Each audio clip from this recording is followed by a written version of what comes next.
Bon, eh bien, merci à vous tous d'être venus. Je crois que le titre de la conférence vous a quelque peu alléché. Eh bien, on est en plein dedans. Je ne dirai pas dans quoi. On assiste depuis les attentats du 11 septembre à une accélération de l'histoire, comme si ceux qui nous gouvernent voulaient forcer la marche vers le nouvel ordre mondial. Rappelez-vous l'injonction quelque peu fort démocratique de M. Nicolas Sarkozy. C'était dans son discours du 16 janvier 2009. On ira ensemble vers ce nouvel ordre mondial et personne, je dis bien personne, ne pourra s'y opposer. N'est-ce pas très démocratique, ça? Et si on avait envie de voter non? Ah bien, on vous fera revoter jusqu'au moment où vous voterez oui. C'est ça la démocratie, bien entendu. En fait, c'est toujours la même chose, c'est le vieux rêve des grands jurés de la Révolution dite française qui annonçait déjà, fin du XVIIIe siècle, la République universelle. Et rappelez-vous, je reviens très souvent là-dessus, parce que ce sont des choses qu'il faut marteler, et puis il y a de nouveaux venus qui ne le savent peut-être pas, c'était le titre d'un livre d'un certain Anacharsis Klotz, juif prussien, qui a écrit un livre qui s'appelait La République universelle, ce qui lui a valu le droit de devenir citoyen français. Et c'est très intéressant de noter cela, parce que, en fait, à partir de là, on constate, avec l'avènement des idées, des Lumières, des loges et de ce qu'il y a encore derrière les loges, un changement quant au contenu de la nationalité.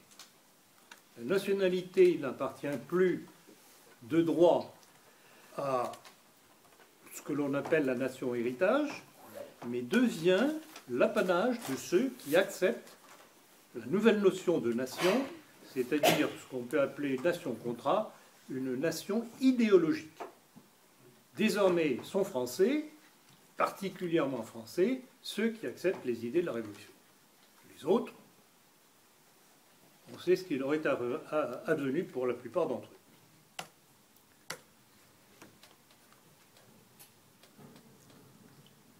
Or, pour parvenir à leur but, les conjurés du nouvel ordre mondial ont besoin de détruire les nations, sauf une,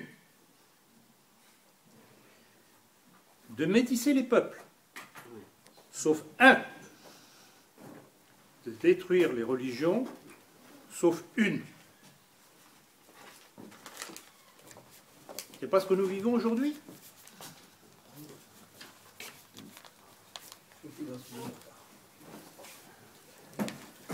Devant cette constatation qui repose sur tous les événements de l'histoire jusqu'à aujourd'hui, une question se pose: pourquoi cette démarche acharnée de génération en génération jusqu'à aujourd'hui? Pourquoi? Qu'est-ce qu'il y a derrière qui explique cet entêtement dans cette démarche? Et là encore, je vais revenir sur une notion que j'ai répétée dans ces dernières conférences, consacrées au mondialisme déjà, ne serait-ce que pour les nouveaux venus. Il faut revenir au facteur clé pour l'histoire de l'humanité qui a été la venue du Christ. Pourquoi?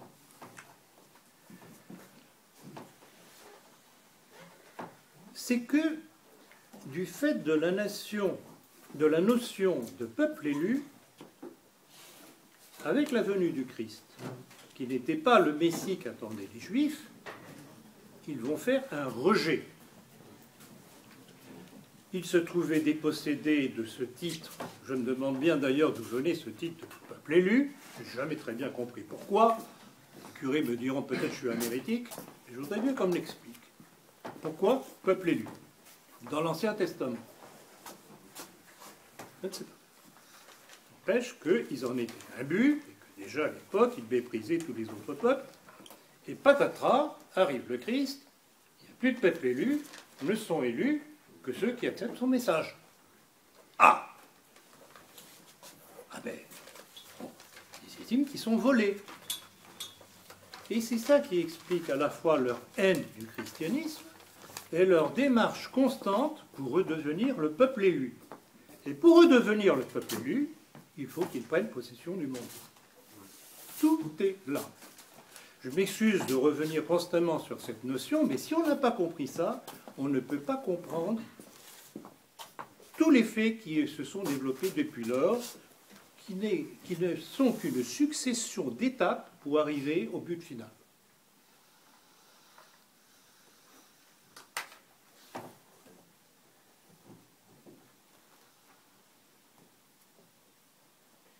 Et vous comprenez pourquoi le marin Nicolas Sarkozy, vous sortez sa déclaration, on ira ensemble vers ce nouvel ordre mondial, et personne, je dis bien personne, ne pourra s'y opposer, parce que tout est là pour eux.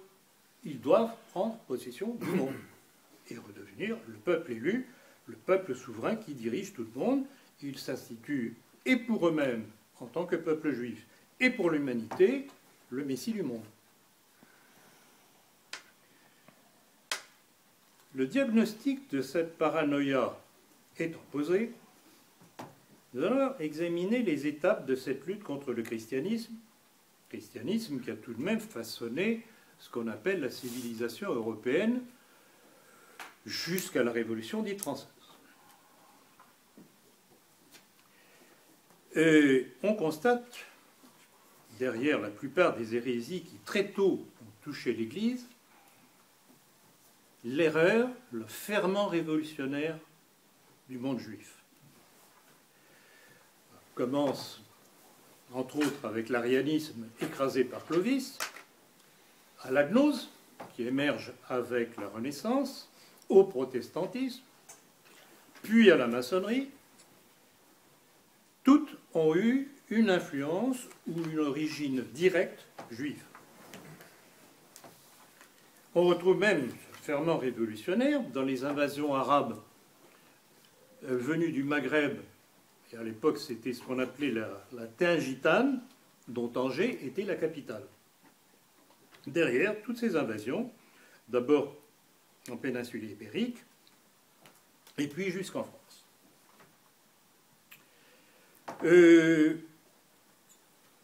Je signale à ceux qui voudraient creuser davantage la question le livre de Jean Lombard qui s'appelle « La face cachée de l'histoire moderne ». Vous trouverez beaucoup de références et de citations à ce sujet-là. C'est très intéressant et ça conforte ce que je viens de vous dire.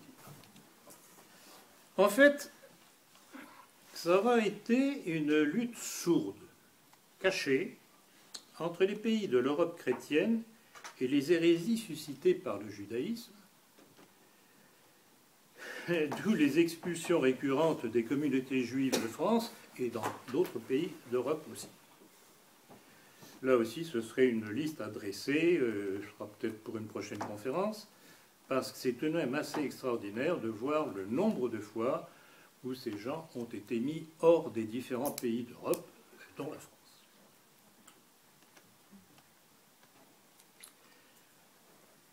On peut dire ainsi que l'antisémitisme a non seulement pour racine la crucifixion du Christ, mais la démarche constante du judaïsme contre les pays chrétiens et leur usure sur les peuples. Et je ne peux que donner raison, pour une fois, aux Juifs, lorsqu'ils accusent le catholicisme d'être à l'origine de l'antisémitisme. Ils oublient simplement une petite chose, un petit détail, c'est qu'ils en sont la cause première.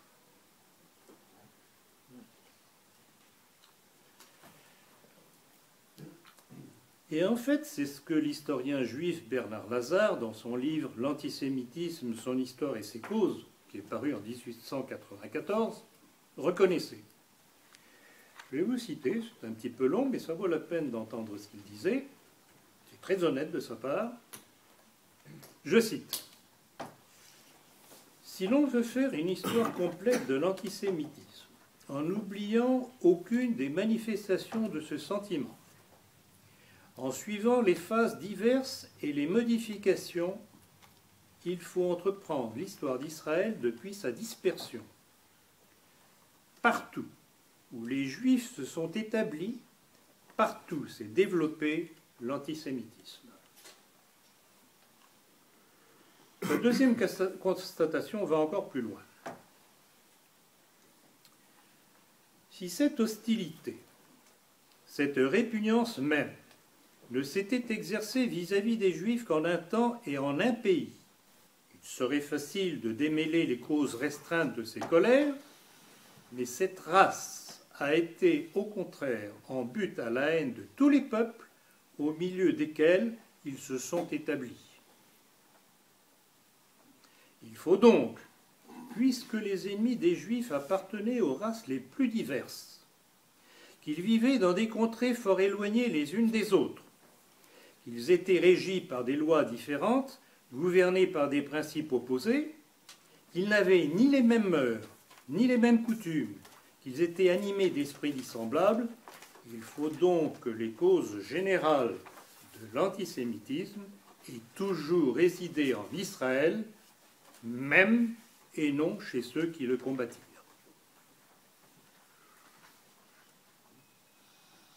Y a-t-il plus parfaite démonstration de la question juive? Tout est dit, et c'est un juif qui le fait. Les juifs, par leur attitude, sécrètent l'antisémitisme partout où ils sont, où s'installent. Or, Bernard Lazare n'était pas du tout un juif atypique. Un espèce de nationaliste français, mais juif. Il avait été un fervent partisan de Dreyfus. Mais c'était, comme on le voit, tout de même quelqu'un d'honnête, et qui, en fait, ce qu'il écrit là, c'est un avertissement à ses coreligionnaires en leur disant « Mais vous ne vous rendez pas compte, c'est vous-même qui attirez sur vous les malheurs qui s'abattent régulièrement, de génération en génération, sur vous. » C'est un avertissement. Voilà un juif antisémite.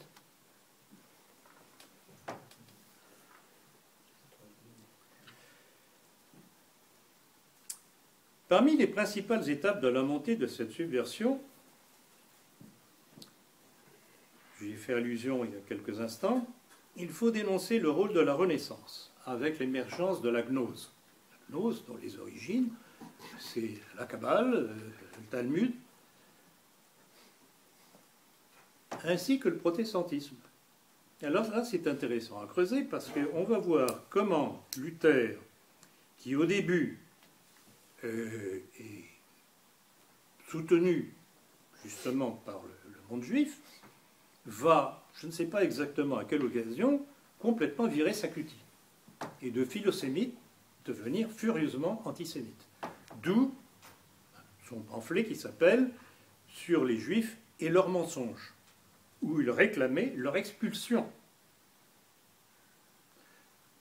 Intéressante démarche, intéressant retournement, mais hélas, le mal fait à la chrétienté, et d'ailleurs Rome à l'époque n'était pas exempte de tout reproche, loin de là, et ce ne sera pas la première fois, ni la dernière.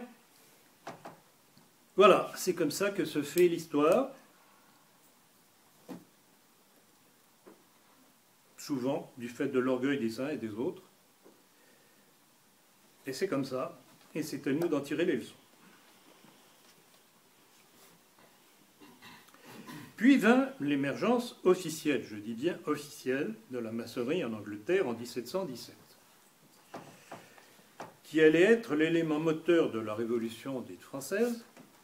Et si j'insiste toujours en disant dite française, vous aurez tout de même compris, ceux qui viennent pour la première fois le comprendront, c'est du fait de ses origines maçonniques anglaises et du fait de ses acteurs étrangers, pour une très grande majorité.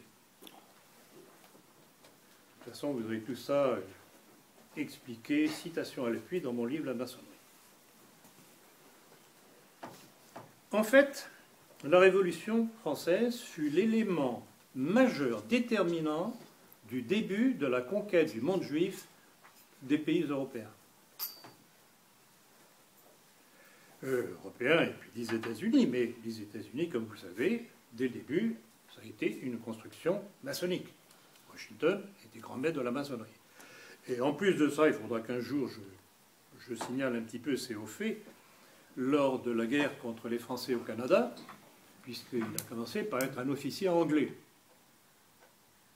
Ça a été un officier qui s'est distingué par ses traîtrises, ne respectant pas les traités de paix ou les armistices. C'est un homme qui s'est déshonoré.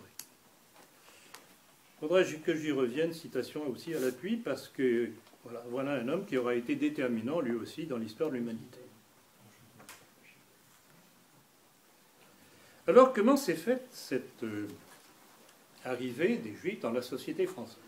Là aussi, c'est intéressant à connaître les circonstances, parce que c'est très significatif. En fait, c'est le député Adrien Duport qui l'a fait adopter par la Constituante, mais il a dû s'y reprendre à 14 fois pour arriver à le faire passer. Ce qui veut dire que même parmi ces députés issus de la Révolution, il y avait, au moins qu'on puisse dire, une certaine résistance à laisser rentrer les Juifs comme citoyens français. Et c'est seulement lorsqu'un certain Renaud de Saint-Jean-dans-l'Angélis, ne croyez pas que c'est un nom à particules, c'était un certain Regaud du patelin Saint-Jean-d'Angélis, qui, à la tribune de la Constituante, a fait cette menace. Je demande qu'on rappelle à l'ordre tous ceux qui parleront contre cette proposition, car c'est la Constitution elle-même qu'ils combattront. Qu'est-ce que ça veut dire? Ça veut dire que combattre l'émancipation des Juifs, c'était combattre la Révolution. C'est évident. On leur devait bien ça, puisqu'ils en avaient été tout de même les instigateurs, et pour beaucoup les acteurs. Et puis ce fut, et là on voit déjà l'influence du capitalisme naissant, les décrets Allard et la loi d'Isaac Le Chapelier, supprimant les corporations avec interdiction de reconstitution de toute structure de défense du monde ouvrier. Là encore, qu'est-ce que cela voulait dire? Ça voulait dire qu'on livrait le monde ouvrier, le monde du travail, au capitalisme naissant sans structure de défense, tout simplement. Alors étonnez-vous, après cela, que certains, des socialistes d'ailleurs, pour beaucoup, genre Albert Sorel, genre Toussenel, et puis bien entendu Édouard Drummond, se soient élevés contre cela et réagi contre cela, mais c'était, disons, un socialisme qui était encore un socialisme national, qui n'avait pas encore tourné à l'internationalisme comme c'est devenu. Proudhon aussi. Et puis pendant ce temps-là, les États-Unis se développaient. Donc, création éminemment maçonnique dès le départ, que ce malheureux Louis XVI allait aider en envoyant les Rochambeau et autres Lafayette pour les aider. C'était un calcul à courte vue, parce que bon, il pensait embêter les Anglais, on peut le comprendre. Mais d'un autre côté, il créait un monstre qui allait devenir ce que nous savons aujourd'hui. Et là encore, je vais revenir sur un texte que je cite souvent, vu sa signification, qui décrit parfaitement le pourquoi de l'évolution jusqu'à aujourd'hui. C'est paru dans une revue du British Israel, qui est une structure de la fin du XIXe siècle, très proche des formations de la Pilgrim Society, qui disait ceci. La Grande-Bretagne et ses dominions autonomes, avec la République américaine et les Juifs, constituent toute la race des Juifs d'Israël. C'est elle qui doit instaurer un gouvernement mondial appelé dans les Écritures le royaume de Dieu. Il n'y a rien de nouveau, vous voyez. Rien de nouveau. Tout s'enchaîne logiquement, eux sont logiques. Et on retombe ainsi toujours dans le même paranoïa messianique, avec ses composantes anglo-saxonnes et juives, sous l'égide de la maçonnerie, qui, comme vous le savez ou vous ne le savez pas encore, vous le trouverez dans la maçonnerie, est une création directement talmudique, kabbaliste.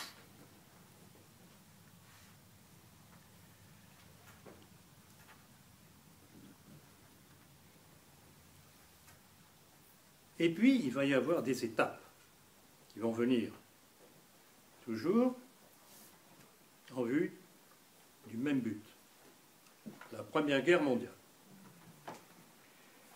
Puis la seconde, qui allait saigner à blanc les nations européennes, notamment en poussant à l'affrontement des nations continentales, au profit de la montée en puissance de l'Amérique sioniste. Et je regrette beaucoup, certains diront encore que j'attaque tout le monde, n'est-ce pas, de relever que les milieux dits nationaux et jusqu'à l'œuvre française glorifient un certain Georges Clemenceau.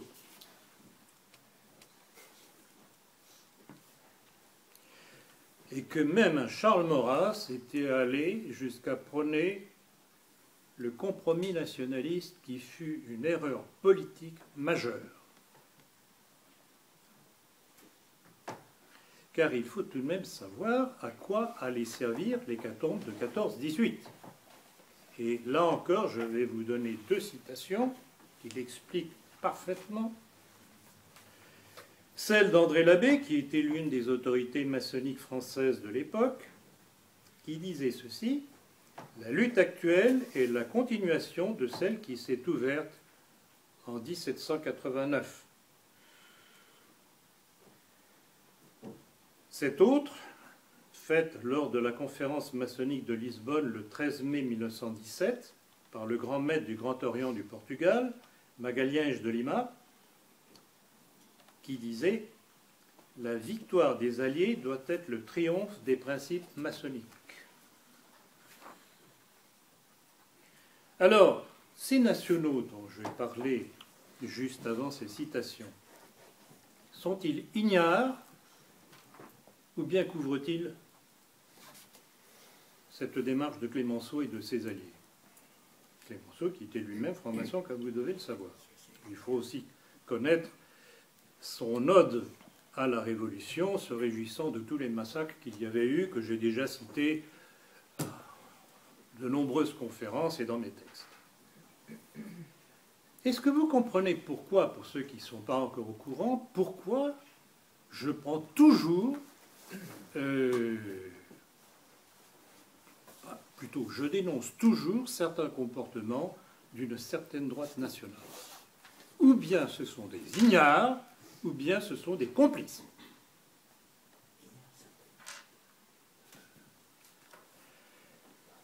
Et puis l'étape supplémentaire qui va après, la décolonisation, qui toucha non seulement la France, mais les autres pays européens,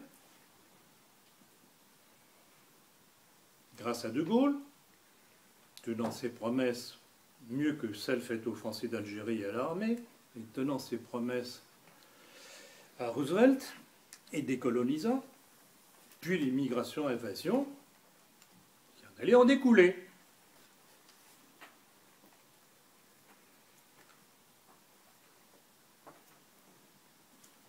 Je voudrais faire remarquer une chose, et ça concerne les immigrés eux-mêmes, c'est que si le mondialisme, par sa démarche favorisant l'afflux en masse de l'immigration-invasion, vous savez qu'on en est à 300 000, ne serait-ce que pour l'Algérie, de visas délivrés en 2014.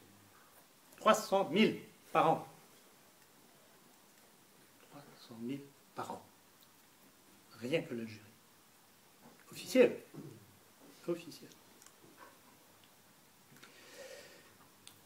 Si le mondialisme veut nous faire perdre tout sentiment d'appartenance sous la masse de cette immigration, dans le même temps, ils font de cette masse d'émigrés des déracinés. Et ce que je dis les concerne aussi en leur défense.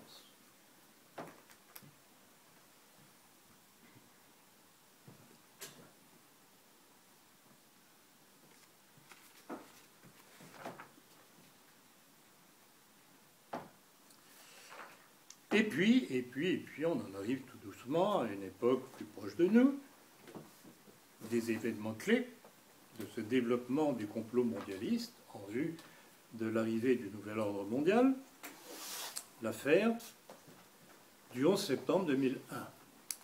Alors, pour ceux qui ne seraient pas tout à fait au courant, un petit résumé quand même. On vous a montré des images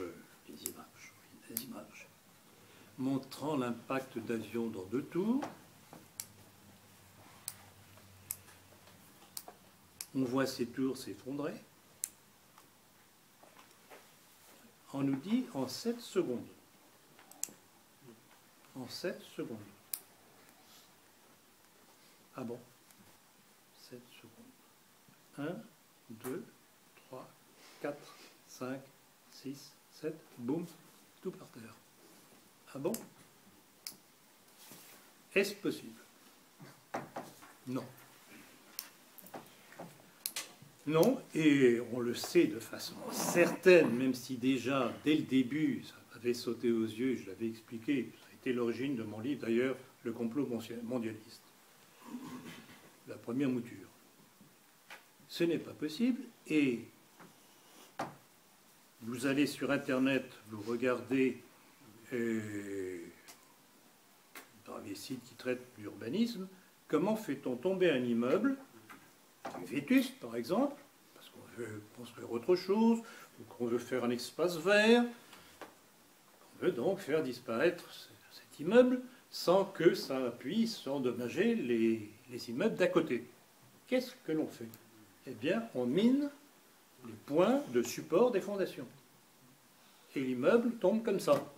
Il ne tombe pas comme ça, il ne tombe pas comme ça, il ne tombe pas à droite, il ne tombe pas à gauche, il tombe comme ça. Et c'est ce qu'on a vu. Les avions? Mais finalement, y avait-il des avions? Déjà, au Pentagone, les débris qu'on nous a montrés, ça ne colle pas avec le type d'avion de American Airlines. Il y a des spécialistes qui sont penchés là-dessus. Pas la même chose. Plus de ça, c'est curieux. On ne voit pas de traces d'ailes, d'empennage, un trou, quelques débris. Ah bon? Ah bon?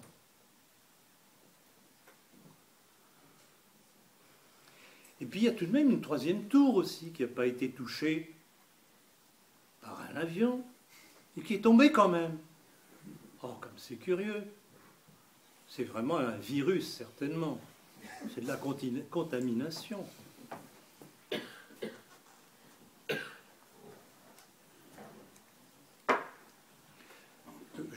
Je souris un petit peu parce que, bon, il faut tout de même rire un peu. Trouvez pas tout de même que c'est de l'enfumage, tout ça? 3e tour qui s'effondre comme ça, toute seule. Alors que les 2 tours qui étaient à côté sont tombées comme ça. Si on avait une qui s'était un petit peu penchée pour aller faire coucou à l'autre, on aurait pu comprendre. Même pas. Et pourtant, elle est tombée, cette 3e tour. Oh, quel manque de chance, quand même. Et puis, qu'y avait-il dans ces tours? Qu'y avait-il dans ces tours? Bah, il y avait de bons citoyens américains, et curieusement, il n'y avait quasiment pas de juifs. Pourtant, Dieu sait, vu les activités qui étaient représentées dans ces tours, bah, ces jours-là, c'est curieux, ils n'étaient pas venus travailler. Or, tout cela, je ne l'ai pas inventé. On le trouve encore aujourd'hui sur Internet, bien qu'il y ait beaucoup de choses qui aient disparu. J'en reparlerai d'ailleurs tout à l'heure au sujet de Charlie Hebdo. Des choses qui disparaissent parce qu'elles sont gênantes. De toute façon, j'explique tout ça dans le complot mondialiste. Tout ça est référencé. Or, quel était le but de tout ça?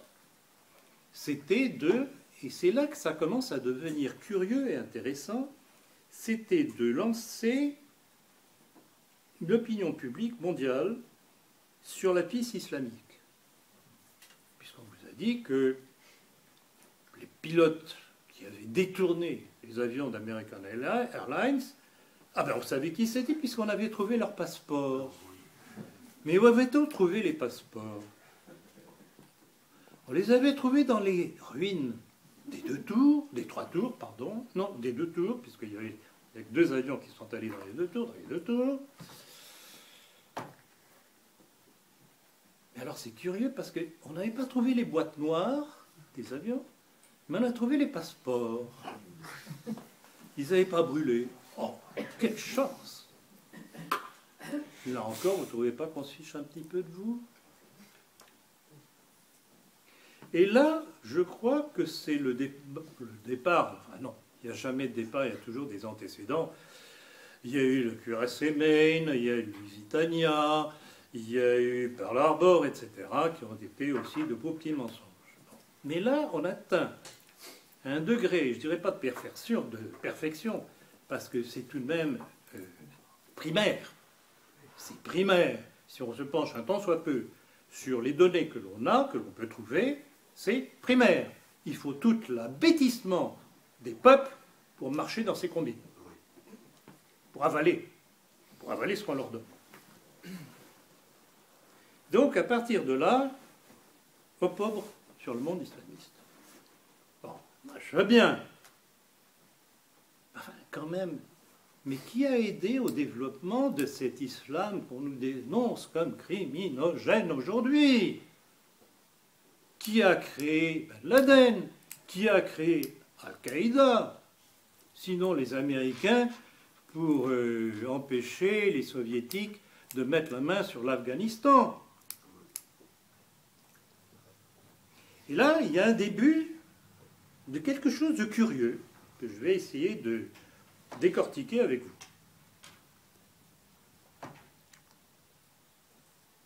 Alors, bon, évidemment, première question qu'il faut se poser devant ces faits déjà tout troublants de l'impossibilité matérielle de la thèse officielle américaine, à qui cela allait profiter? Ça allait profiter au clan néoconservateur. Vous savez ce que c'est que les néoconservateurs? C'est ce qu'on appelait autrefois aux États-Unis les trotskistes juifs américains, qui ont fait une conversion, ils ont changé de peau pour pénétrer plus facilement dans la société américaine. Et c'était tout ce clan-là, qui était au Pentagone avec les Wolfowitz, les Pearl et compagnie. Donc, voilà les gens qui étaient derrière tout ce montage. Et là encore, je vais reciter un texte qui me semble fondamental à connaître, parce qu'il est tout de même, c'est énorme ce qu'il dénonce. C'est cette mise en garde de la Army School of Advanced Military Studies, qui était l'un des services de renseignement de l'armée américaine. Un texte qui a été publié le 10 septembre 2001 en première page du Washington Times, qui disait ceci: le Mossad israélien sans scrupules, cruel et rusé à la faisabilité de toucher des cibles américaines en donnant l'apparence d'une action arabo-palestinienne. Et moins de 24 heures après, que se passait-il? Pan, les avions dans les deux tours qui dégringolent gentiment. Curieux quand même. Ils n'avaient rien vu venir. Je me répète encore une fois. Ils n'avaient pas trouvé les boîtes noires, mais ils avaient trouvé les passeports. C'est magnifique quand même. Il y a un Dieu pour ces gens-là. Mais en fait, ça veut dire quoi? C'est que c'était la fable nécessaire pour expliquer pourquoi on pointait du doigt ces islamistes. Et on va retrouver la même chose dans l'affaire Charlie Hebdo. Exactement la même chose, copier-coller.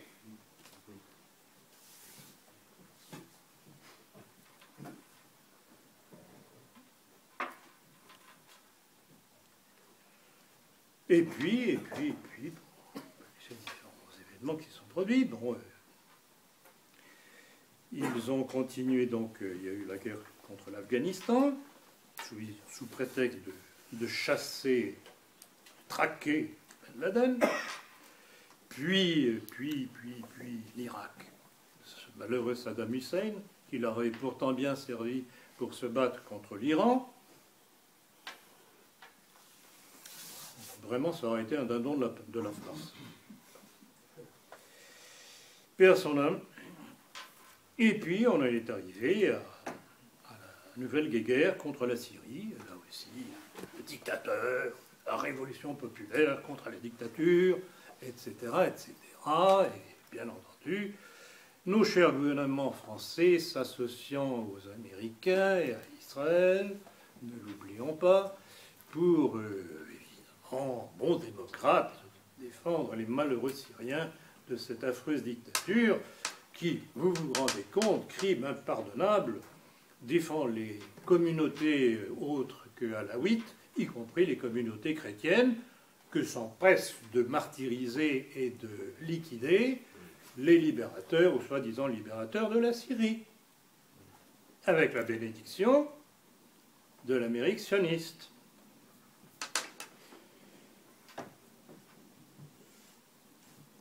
Et puis arrive, mais ce n'est que la suite, un phénomène qui semble nouveau.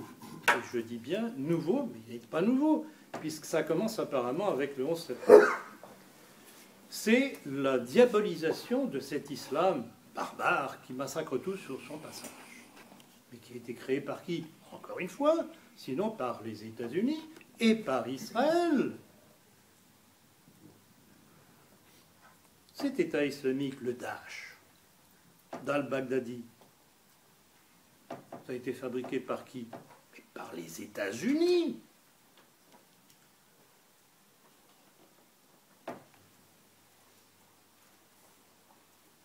Je l'ai signalé il n'y a pas longtemps dans la politique, le chef de cet État islamique, c'est qui? Un certain Abu Bakr al-Baghdadi.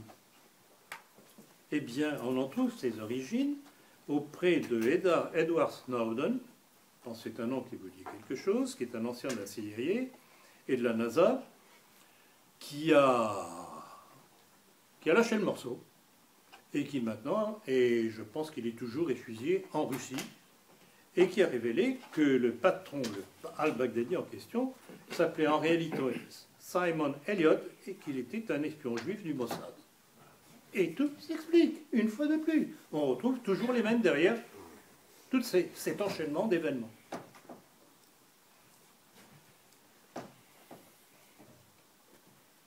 Aussi, quand on voit cette brusque indignation médiatisée contre l'État islamique qu'ils ont créé, on se dit, mais qu'est-ce qui se passe pour qu'il y ait ce revirement? De quoi ont-ils besoin?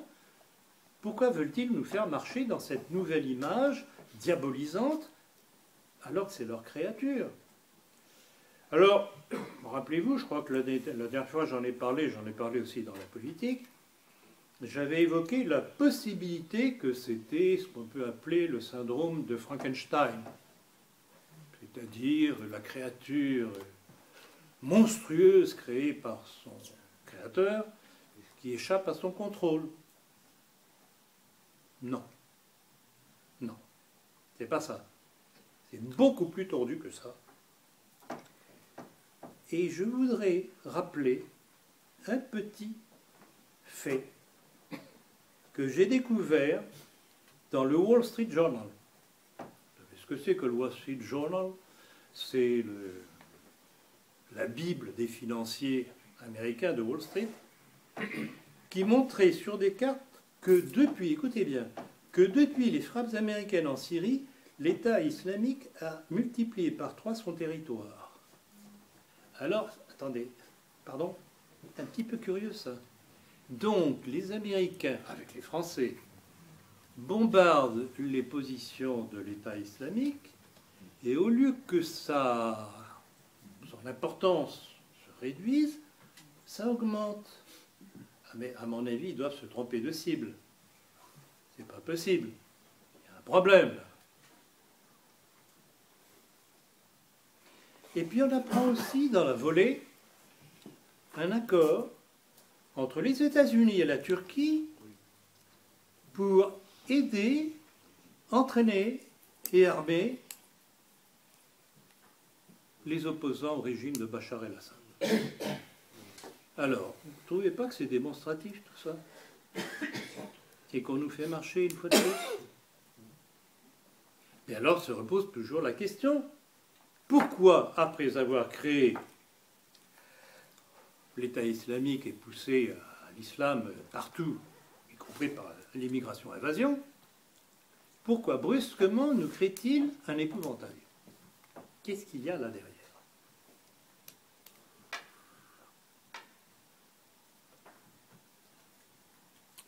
Qu'est-ce qu'il y a là derrière?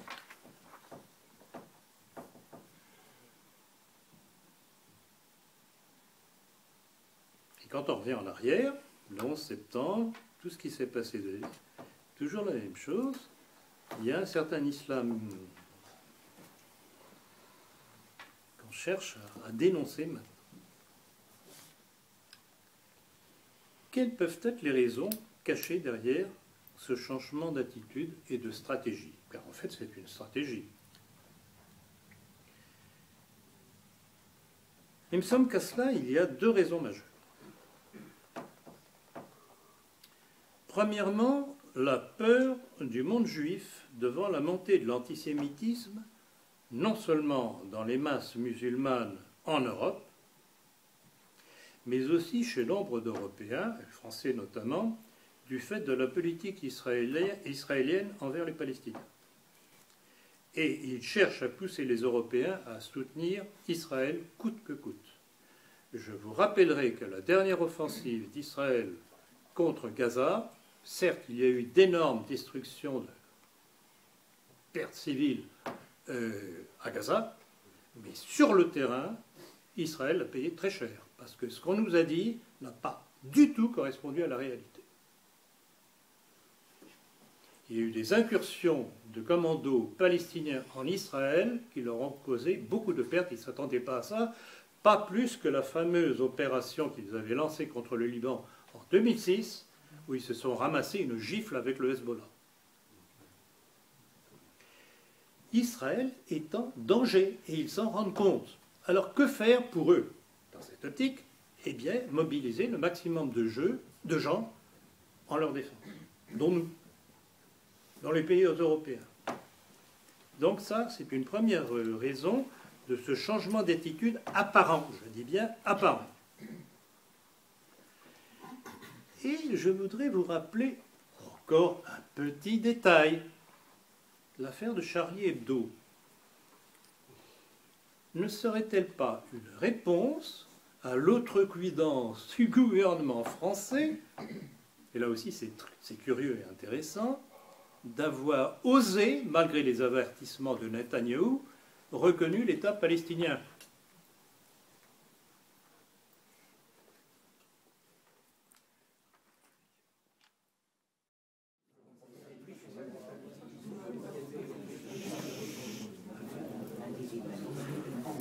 Bon, je m'excuse de cette pause forcée, suite à, comme on dit, à un incident technique. Donc nous allons reprendre. Donc je faisais observer une information tout de même qui n'est pas sans intérêt, puisqu'elle explique probablement ce qui s'est passé avec l'affaire de Charlie Hebdo. C'est le fait que le gouvernement français ait reconnu l'existence d'un État palestinien, alors que Netanyahou avait mis en garde le gouvernement français contre cette reconnaissance. D'où la question, est-ce que Charlie Hebdo ne serait pas une réponse pour faire comprendre que, bon, il ne faut pas plaisanter. Et là, encore une fois, je voudrais vous faire remarquer à qui a profité l'affaire de Charlie Hebdo. Alors, évidemment, à M. Valls et Hollande, mais évidemment aussi à Israël. Et si vous avez contemplé les photos du défilé de ces hautes personnalités dans une petite rue adjacente et non pas en tête de cortège de la foule des Français indignés au nom de la liberté de la presse. Avez-vous remarqué la mine réjouie de M. Netanyahou? C'est particulièrement parlant. Ah, il n'était pas attristé, le brave homme. Il était franchement réjoui. Ça vous rappelle pas quelque chose, ça, encore? Les déclarations réjouites des responsables israéliens au lendemain du 11 septembre, dans le ciel d'Ariel Sharon, et de Rubinstein, je ne me rappelle plus son prénom, qui était le responsable de l'autorité palestinienne, israélien, responsable et spécialiste de l'autorité palestinienne. Mais ils éclataient de joie. Et je crois que c'est Sharon qui disait, maintenant on va pouvoir faire ce qu'on n'osait pas faire encore. Et ils l'ont fait. Donc vous voyez, à qui profite le crime? Mais au risque de me répéter, pour rire un petit peu comme ça, dans toute enquête, il y a deux questions à se poser. À qui profite le crime? Et chercher la femme. Bon, la femme, pour l'instant, je n'en vois pas. C'est dommage, parce que ça mettrait un petit peu de piment dans l'histoire. Bon, il y a déjà suffisamment de piment comme ça brûle même. Bon. Venons-en à la deuxième explication éventuelle pour expliquer le pourquoi de cette brusque volonté des créateurs de cet islam mortifère pour nous dresser contre lui.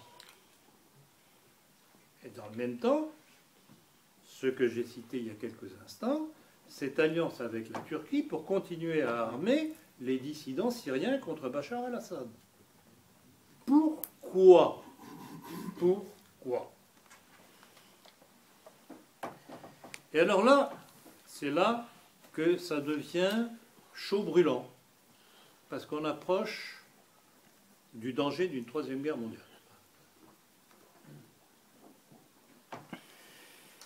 C'est la peur qui s'empare de la haute finance judéo-américaine devant la stratégie anti-dollar de Poutine, alliée avec les pays du BRICS et maintenant avec l'Iran. L'Iran qui, justement, vient de faire savoir tout dernièrement que désormais toutes ces opérations se feraient hors dollar. Et il y a un autre élément aggravant, si on peut dire, pour cette haute finance judéo-américaine, c'est le fait que la Russie, la Chine, l'Inde, d'autres, l'Iran, achètent en masse de l'or.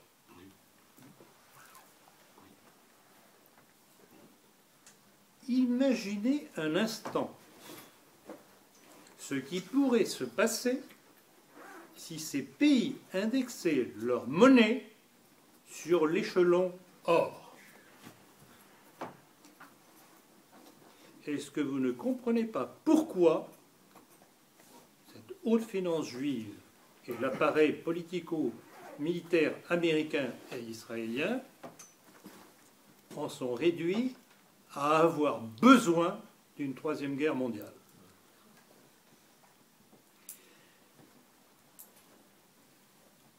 Un petit rappel, un petit retour en arrière. Pourquoi y a-t-il eu Pearl Harbor?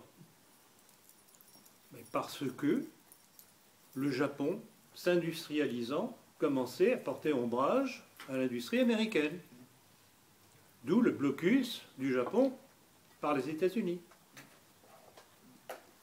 Les Japonais ont beau vouloir négocier avec Roosevelt, il n'a rien voulu entendre, et il a voulu les faire tomber dans les pièges de Pearl Harbor. Je ne vais pas vous raconter toute l'histoire de Pearl Harbor, mais là, comme avec le vieux cuirassé Maine en baie de la Havane, c'était de vieux rafiaux. Mais dans ces vieux rafiaux, il y avait tout de même les marins et leurs familles. Pas à bord, mais en dehors des... Ça a fait plus de 3000 morts. Mais ça a permis aux États-Unis, à Roosevelt, de rentrer en guerre. Et puis, en fait, avant le début de la Deuxième Guerre mondiale, pourquoi? Eh bien, c'est que l'Allemagne s'étant relevée de sa ruine après la guerre de 14 et des traités de Versailles et de Trianon, s'étant réindustrialisée, s'étant réarmée, surtout réindustrialiser, cette réindustrialisation portait tort justement à l'industrie anglo-saxonne. Donc dans cette Deuxième Guerre mondiale, vous avez eu en fait, en gros, trois facteurs. Un problème économique, de concurrence économique, un problème biblique, l'intérêt du monde juif par rapport à l'Allemagne nationale-socialiste, et bon, disons que ces deux-là sont déjà suffisants. Donc vous voyez, c'est une question pour eux de survie. S'ils veulent que leur système mafieux continue à perdurer, il faut qu'il se passe quelque chose qui détruise ceux qui sont en train de les miner. Et c'est pour ça que Poutine les dérange, parce qu'il est le grain de sable dans la machinerie du nouvel ordre mondial.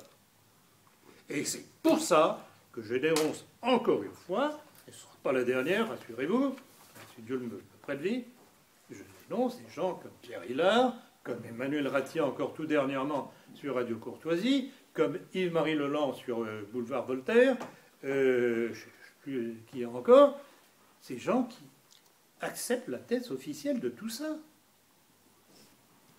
D'où encore une question. Sont-ils à ce point mal informés, aveugles, sourds, ou bien sont-ils complices?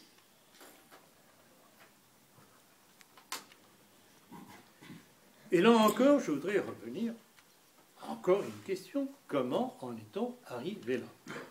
Et là encore une citation. Et c'est un Américain qui va vous faire la démonstration. C'est Kevin Barrett, qui est maître de conférence à l'université de Wisconsin, qui disait ceci. Comptant sur ces millions de fidèles fanatiques à travers le monde, les Juifs américains dominent clairement la politique étrangère américaine et surtout n'ont pu le faire que depuis et grâce à l'assassinat de Kennedy. Il semble bien que le coup d'État contre JFK a constitué le tournant historique de cette stratégie. Les présidences Eisenhower et Kennedy menaient des politiques étrangères indépendantes focalisées sur les intérêts américains et non sur les intérêts israéliens. Mais depuis le massacre des Kennedy, les uns après les autres, les États-Unis sont devenus l'esclave abject et servile d'Israël.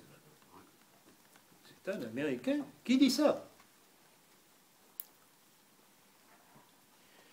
Or, comment cela a-t-il pu se faire? Eh bien, il s'est passé un phénomène économique auquel je ne trouve pas trace dans notre presse, pas plus évidemment que dans l'autre, la presse officielle. C'est le changement de nature de la finance américaine. On est passé au lendemain, à peu près à cheval, entre le début de la Première Guerre mondiale et la fin de la Première Guerre mondiale, à un transfert de la puissance financière des mains de la finance WASP, vous savez ce que ça veut dire, White American Anglo-Protestant, et à la finance juive. Et en fait, c'est un transfert de la puissance financière à la puissance politique qui explique l'état des choses d'aujourd'hui. Et ça, ce maître de conférence, Kevin Barrett, l'a parfaitement compris. Il a mis le doigt sur la cause de ces événements. Et en fait, ce qui s'est passé aux États-Unis, c'est la même chose que nous avons subi et vérifié au moment de la Révolution dite française. Avec la montée du monde juif dans la France, leur prise de position sur le plan financier s'est traduite par une prise de position sur le plan politique, que nous vivons toujours, bien entendu.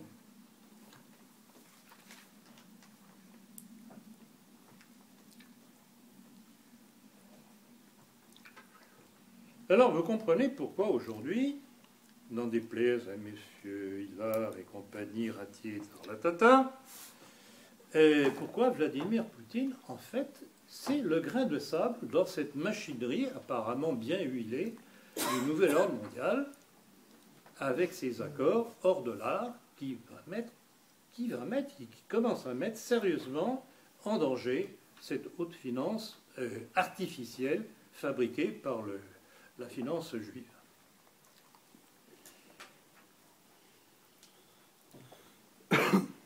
Et encore une citation d'Itzhak Atia, qui est le directeur des séminaires francophones à l'Institut Yad Vashem. C'est dans Israël Magazine, le numéro d'avril 2003. Voici ce qu'il disait. Écoutez bien. Nous sommes engagés dans un combat intime entre Israël et les nations, qui ne peut être que génocidaire et total. Ça veut dire quoi, ça? Ça veut dire la guerre. La destruction. Et si vous n'avez pas compris, je vous renverrai à ce que prédit le rabbin Ron Shaya. Je vois que certains savent de quoi je veux parler. Dans son exposé « Comment arrivera la victoire d'Israël ?» Vous trouverez sur YouTube. En résumé, je l'ai déjà fait la dernière fois, mais comme il n'y a pas mal de nouveaux venus, je vais le rappeler. C'est une image, bien entendu, biblique si vous voulez. C'est l'histoire d'un roi qui un jour, probablement amateur de combat de coq, organise un combat de coq. Alors il y a deux magnifiques coqs qui se présentent, bien dressés, à l'attaque, au carnage. Et puis, le dessin, la bande, je ne sais plus si c'est un dessin ou une bande dessinée exactement, il y a sur le côté un tout petit coq, tout mécrolé. Tout à fait inoffensif apparemment. Et le Ron Shaya en question vous explique en disant, ben voilà, les deux coqs vont s'affronter, vont s'entre-détruire, vont mourir, et puis après, moi je serai là. Est-ce que vous comprenez le besoin de la diabolisation à la fois de l'islam, qui dérange tout de même, parce qu'il y a un certain islam, notamment, et essentiellement l'islam chiite, alaouite avec ses différentes formules alaouites et autres, qui est respectueux des différentes autres communautés, dont les communautés chrétiennes, c'est un obstacle. Donc la Syrie, l'Iran, fondamentalement. Et puis, la mauvaise surprise de cette espèce de parvenu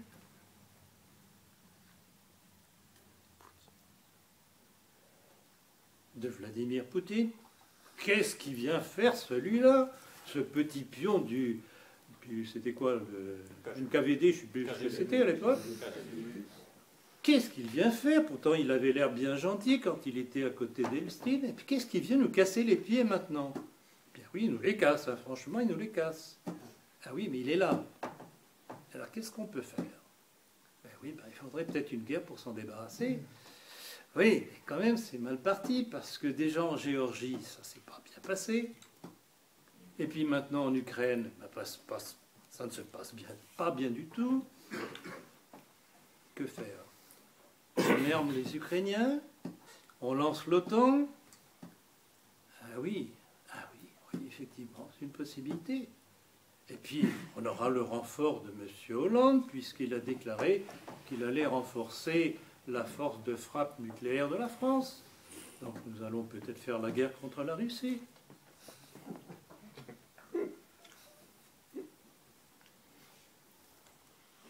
Et alors je voudrais terminer tout de même cet exposé par ce qu'a dit Sergueï Lavrov, qui est le ministre des Affaires étrangères de Russie, le 13 août 2004. C'était lors d'un discours devant le corps diplomatique. Encore un qui ne mâche pas ses mots. je me sens un frère avec lui. Voilà ce qu'ils disent. Les États-Unis, pour tenter de ralentir leur déclin, entraînent le monde vers le chaos et la tyrannie. Merci de votre attention.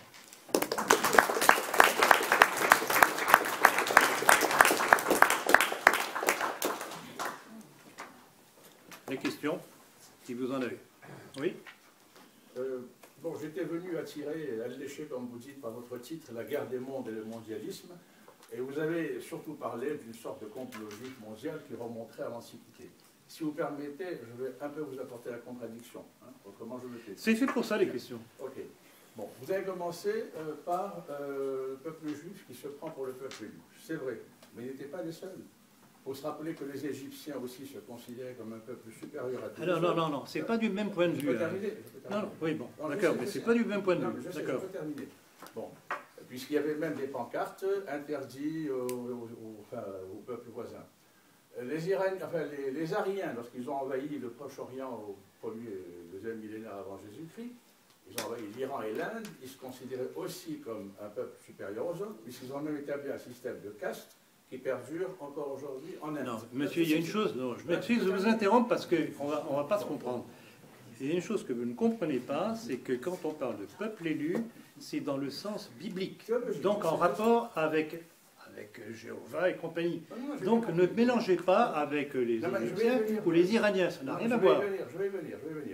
Les Grecs traitaient les autres de barbares parce qu'ils passaient par la même monde, mais je vais y venir, les Romains, etc. Mais j'en viens aux Français qui, depuis le baptême du Clovis à Reims, alors là on en vient à la théologie, les rois de France étaient d'ailleurs sacrés suivant le même rituel que les rois d'Israël, se considéraient comme filles aînées de l'Église et maîtresses du monde chrétien. Bon. Les Anglais, plus tard, se considéraient comme le nouvel Israël, parce qu'Israël, c'est la référence, vous avez bien raison. Et les Américains, aujourd'hui, qui se considèrent comme les gendarmes du monde. Donc, beaucoup de peuples se sont considérés, pour des raisons pratiques, théologiques ou autres, comme le peuple élu. Le christianisme, vous avez parlé de la gnose. Là, je crois que c'est une contre-vérité, parce que la gnose ne s'est pas réveillée à la Renaissance, elle est née, en fait, pendant le bas empire romain. J'ai parlé de réveil. De quoi? J'ai parlé de réveil. D'accord. Enfin, c'est quand même l'origine de la gnose, c'est quand même le bas empire romain. Et ça la gnose, c'est, on pourrait dire, du début des temps. Non, c'est quand même, disons, la gnose historique.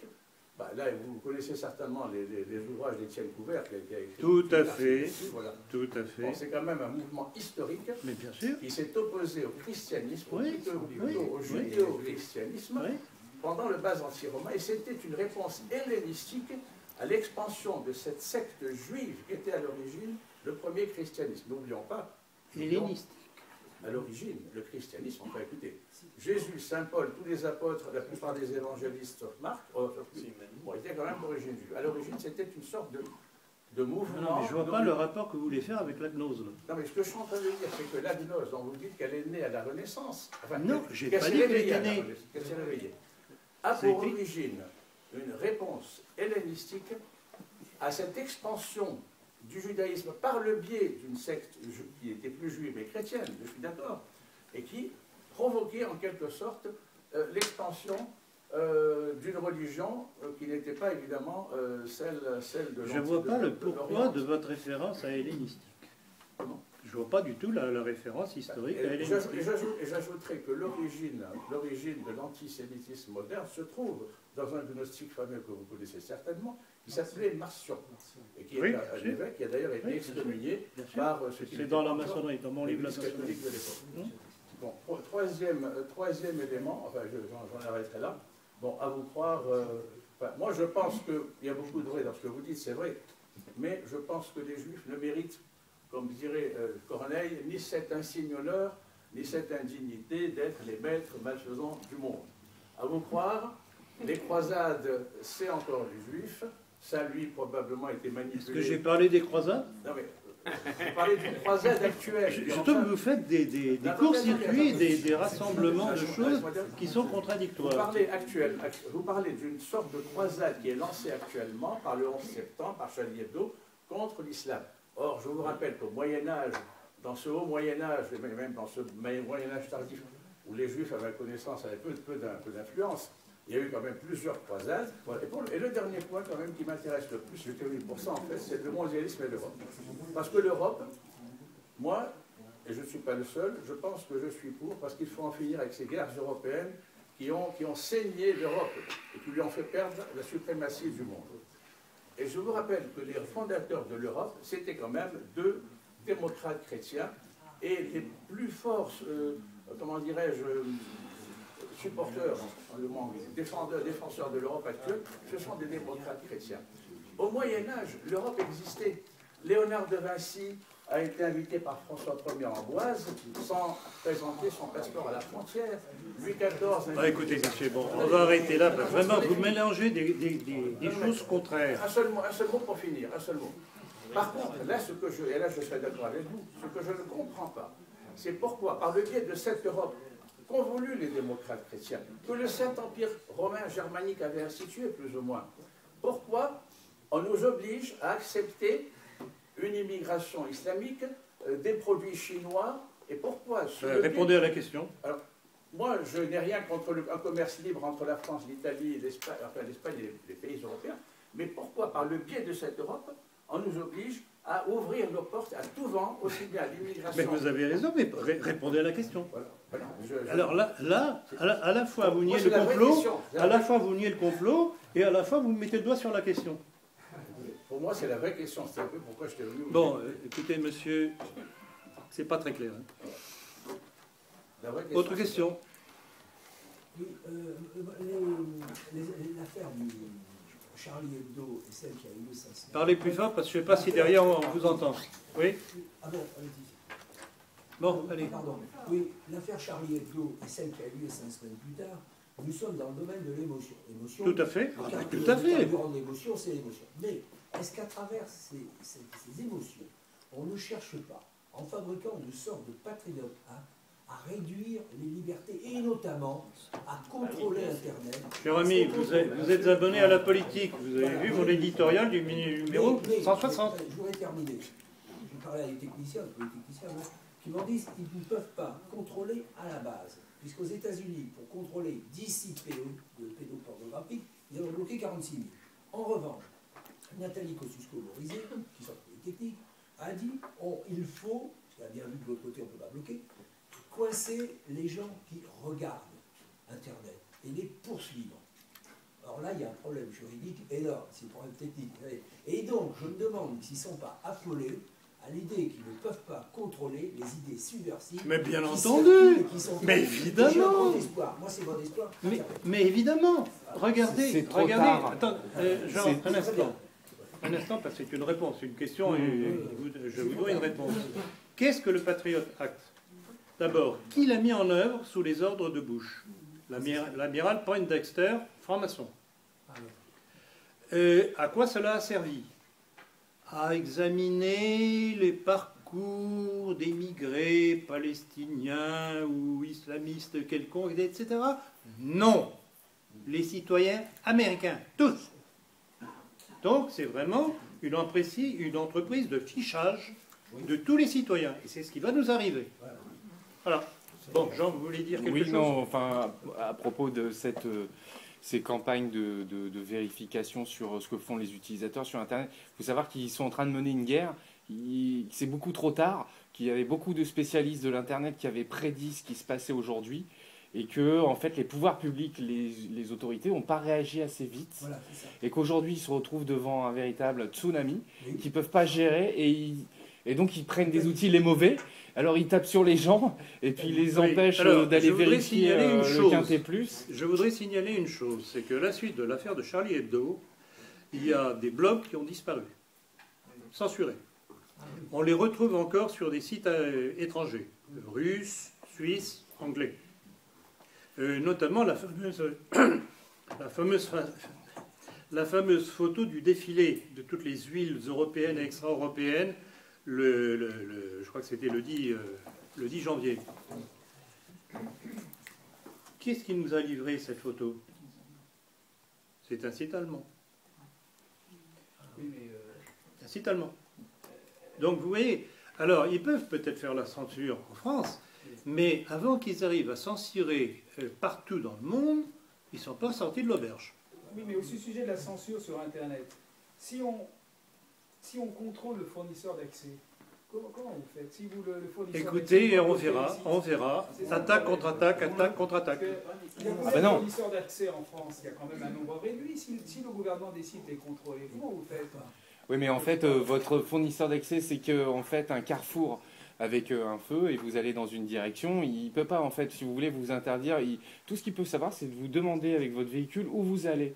Et maintenant, il y a une certaine réglementation, il y a des couches réseau. Vous pouvez vous connecter à un réseau international qui s'appelle Tor, qui est un peu un réseau pirate. Enfin, bref, si vous voulez, vos paquets vont à une destination que votre fournisseur d'accès ne connaît pas. Et enfin, il n'a pas le droit de voir, si vous voulez, de vue dessus. Vous avez la solution du VPN. Tor. La quoi?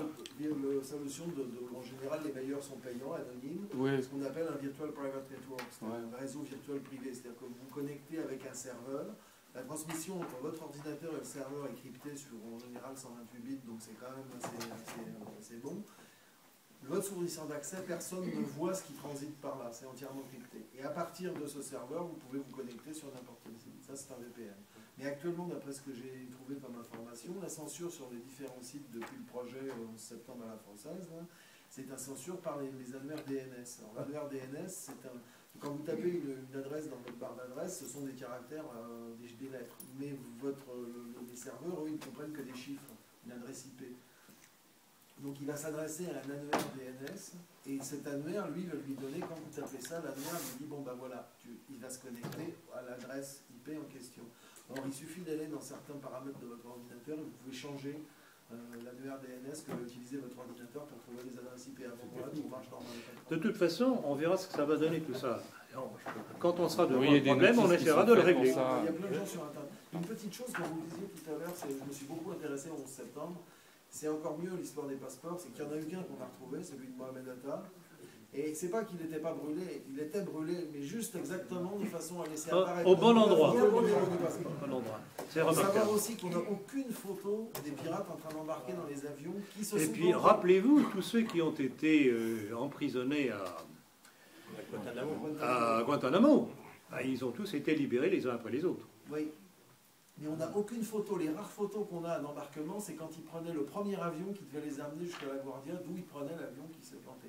Donc, embarquant dans les vrais avions crachés, ou soi-disant crachés, on n'en a pas. Puis si ça amuse des gens, vous pouvez taper sur Internet, je pense que la vidéo doit toujours être disponible, Russ Wittenberg. C'est un commandant de bord. Il doit maintenant être à la retraite, il doit avoir 70 ans passés. Le type totalisait à l'époque plus de 30 000 heures de vol. Et il avait volé 2 ans sur un des 2 avions du Tour ou celui du Pentagone. Non seulement il avait volé sur le même type d'avion, mais il avait été commandant de bord 2 ans sur un de ces avions-là précisément. Un type qui a 30 000 heures de vol, qui avait été pilote pendant la guerre du Vietnam et tout, et qui dit dans une vidéo, mais ce qu'on nous dit sur le Pentagone, c'est totalement impossible. Un avion comme ça ne peut pas faire ça. Mais c'est évident. C'est évident. On peut tourner ça dans tous les sens, ça ne marche pas. Je voulais vous demander, les informations qui transitent par Internet, elles passent bien par des satellites, et qui contrôle ces satellites? C'est ça le... Oui, c'est évident, mais comment peuvent-ils contrôler tous les contenus? C'est ça le Ah oui, problème. c'est ça, les C'est ça le contenus. problème. Là, c'est des robots. Il y en a tellement, il y en a tellement. Alors évidemment, je ne sais pas si c'est toujours le cas actuellement, mais il y avait des mots-clés qui attiraient l'attention. Hein, Oui, par ça, exemple, c'était échelon qui est devenu prisme. C'est échelon qui est devenu prisme. Ouais. Écoutez.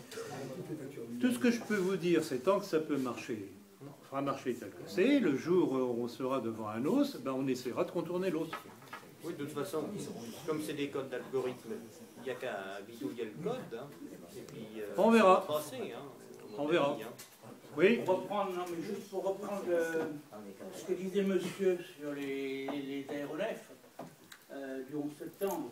Bon, pour le Pentagone, on sait très bien, on a trouvé des restes de missiles de croisière.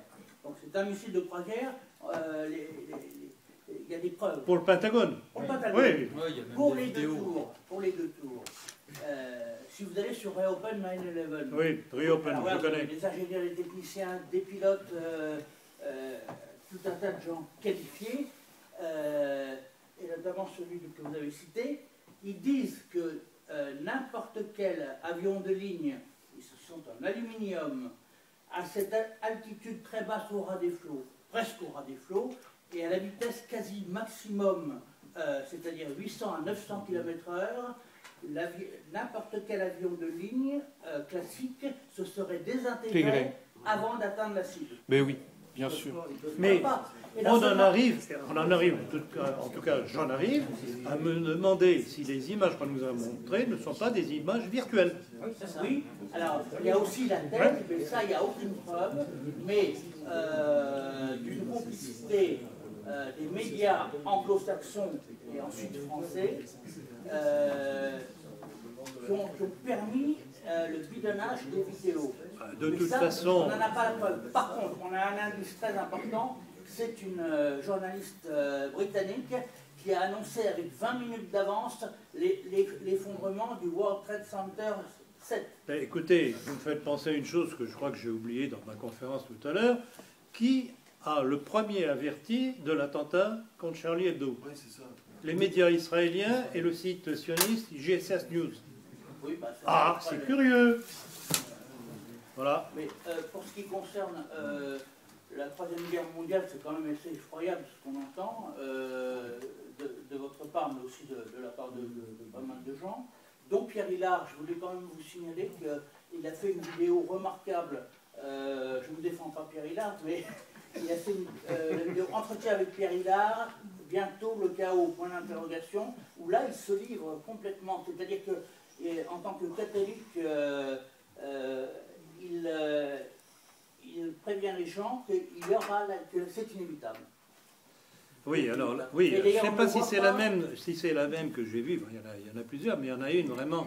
Et c'est un entretien qu'il a passé avec Égalité et Réconciliation, dans lequel il dit on va vers le chaos. Et alors, qu'est-ce qu'il faut faire? D'où sa fameuse thèse du survivialisme, qui consiste à se réfugier dans un endroit bien caché en montagne ou ailleurs, avec des vivres, donc des provisions et des armes. Ce à quoi j'ai répondu dans la politique, ou je crois dans une des dernières conférences, ben c'est pour être avec des armes, pourquoi ne pas s'en servir maintenant? Oui, enfin ça c'est pour le survivalisme. Oui. Non, c'est tout de même un curieux personnage. Mais c'est surtout Piero San Giorgio. Oui, c'est San Giorgio Oui, surtout. Oui, d'accord, San Giorgio aussi. Ben, il est peut-être allé en Suisse. Par contre, monsieur Blanquer-Lassac, est-ce que vous croyez qu'on pourra éviter une troisième guerre mondiale? Ah ben je n'en sais strictement rien. Je n'en sais strictement rien.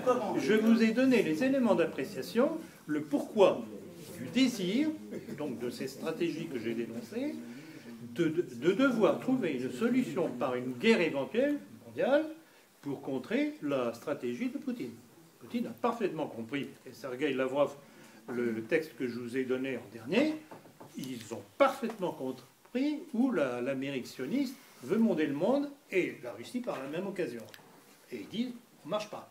Ce qui est très dangereux, c'est qu'ils ont mais bien entendu. La Russie. Alors, ils ont essayé, ils n'ont pas tout à fait réussi. La Géorgie, ça a marché quand même. Je ne sais pas pourquoi Poutine n'est pas allé plus loin, probablement parce qu'il était moins fort à l'époque qu'aujourd'hui. L'Ukraine, ça ne marche pas. Et moi, je pense que Poroshenko va sauter. Soit en douceur, soit violemment. Il va sauter parce que les Ukrainiens n'en peuvent plus. Ils refusent la conscription. Ils ont eu des pertes mais phénoménales dans le Donbass. Abandonner une quantité de matériel invraisemblable. Il ne faut pas venir raconter que ce sont des armes russes. Oui, effectivement, ce sont des armes russes. Ce sont des armes russes qui étaient fournies à l'Ukraine avant. Et puis rien de nouveau. Donc, à mon avis, il va se passer quelque chose là-bas. Alors, envoyer l'OTAN, avec la France et son arme de dissuasion nucléaire, oui, mais tout le monde, tout de même, s'ils ne sont pas complètement fous, se dit, oui, mais attention, ça va nous tomber sur la gueule. Alors, je ne sais pas. Je vous ai donné les éléments de réflexion pour mettre en garde autour de vous, pour expliquer comment dire à vos amis comment vous êtes manipulés. Encore une fois, ça vient de la Macédoine, hein, les problèmes. En partie. Mais là, à mon avis, ça, pour la Grèce, je ne suis pas inquiet parce que le Tsipras, il va faire sa pute. Elle sera au plus donnant. Alors, d'un côté, on nous dit qu'il se rapproche de la Russie. Peut-être intéressant, mais d'un autre côté, il fait très bien sa pute du côté de la communauté européenne. Et pas plus tard qu'hier, on nous disait que oui, probablement, on allait trouver un terrain d'entente. Ben voyons. Ah bah oui, mais probablement. Les Grecs, comme tous les bons peuples, vont être les couillons de la farce. Comment expliquez-vous l'attitude de Poutine? Pardon? L'attitude de Poutine. Il Oui. n'est pas allé à Auschwitz. Il a fait... pardon, c'est sur la Grèce. Ah oui, oui. Oui. Excusez-moi. Est-ce que vous n'avez pas l'impression que Tsipras il va nous donner l'ardoise à nous, peuple européen? Mais bien entendu, mais évidemment, mais évidemment. Et c'est pour ça que Angela Merkel, qui est une bonne comptable, dit niet. Enfin, nein, plutôt. Nein. Comment? Attendez, vous faites trop de bruit. Ah bah Hollande, Hollande. Voyons. Il dira ce qu'on lui dira de dire. Oui, vous voulez dire quelque chose? L'attitude de Poutine, un, qui n'est pas allé à Auschwitz, deux, qui a fait parler du nombre de morts qu'on ne peut pas donc bien vérifier, et troisièmement, le mode d'exécution, il n'a pas parlé de Champagne. Exactement, mais j'en ai parlé ce matin lors de notre entretien. Ah bon, donc vous verrez ça sur Internet prochainement. Et quatrièmement, il déclassifie 15 documents. Alors qu'est-ce qu'il y a dans Tout à fait, ah ben justement. Mais à mon avis, tout ça c'est un jeu. Oui, c'est un jeu, exactement. Un jeu. C'est du chantage. Tu me chatouilles? Attention, attention, tu vas voir ce que tu vas attraper sur la gueule. Je vais vous faire. C'est pas autre chose. Maître Delcroix, que vous connaissez, oui. a dîné il y a 30 ou 35 ans avec Arnaud Breker et Madame Christian, qui était la secrétaire personnelle d'Hitler, qui parlait très bien français. Ils ont dîné ensemble à Paris. Ils ont parlé français. Et elle a dit, j'ai eu en main, au quartier général, enfin pas la chancellerie, au quartier général, des documents, assistés à des conférences, qui prouvent qu'il n'y a pas eu de Shoah. C'est-à-dire des documents, enfin, on se plaignait de la... Il fallait augmenter les productions industrielles, on disait davantage de morts, réduire les morts dans les camps. Il y avait des ordres pour réduire la mortalité dans les camps. Il est dit, si on sort ça, et c'est les Russes qui les ont. Ils ont des documents. C'est pas exclu. Ah non, mais on n'a pas fini de s'amuser, je vous garantis. On n'a pas fini de s'amuser. Pardon? Peu de gens se souviennent qu'il y avait une maternité à Auschwitz. J'ai connu une fille qui était née à Auschwitz. Il y a une association des hommes. Mais vous savez quelle est ma thèse là-dessus? Il y a une association qui tous les ans se réunit à New York. Est-ce que vous savez quelle est ma thèse là-dessus? Je ne crois à rien de cette histoire-là tant qu'on n'a pas fait la reconstitution du crime. Exactement. Point à la ligne. Il y a quand même eu des massacres épouvantables en Europe de l'Est. Dans les pays baltes. Évidemment, les guerres, il y a toujours des massacres, hélas. Excusez-moi, monsieur, je voulais rebondir sur ce que vous avez dit, les documents de Poutine. Alors, il y a peut-être autre chose, parce qu'à ce qui paraît aussi, et c'est bien dans notre sujet, la Russie possède des images satellites. Tout à fait. Qui contrediraient la version officielle Tout à fait. du 11 septembre et qui mettrait bien en avant que c'est un inside job. Tout à fait. Un travail maison. Donc, ça peut-être qu'ils vont le faire.